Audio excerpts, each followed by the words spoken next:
Welcome to the Slop Temple. We pray this video helps. You'll start immediately. Make sure you're signed in as an administrator and online. Once connected, open Device Manager from Start. That's where Windows lists hardware. Identify the device you want to update by name. You can also check Settings System about if unsure. Right-click the device and choose Update Driver to begin.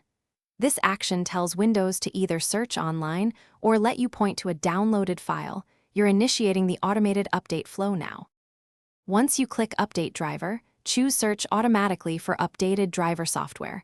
Windows will query Microsoft Update and the device vendor.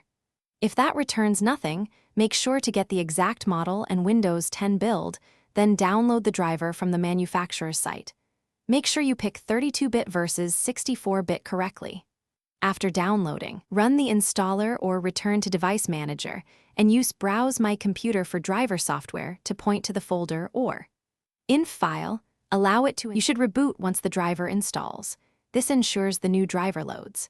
After restart, open Device Manager and confirm the device shows no warning icon and the driver date/version updated.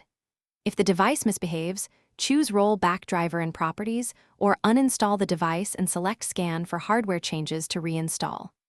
If things still fail, boot into Safe Mode and install the driver or restore to a recent system restore point. These steps recover you safely without losing data. Thanks for watching. Consider subscribing if we helped you.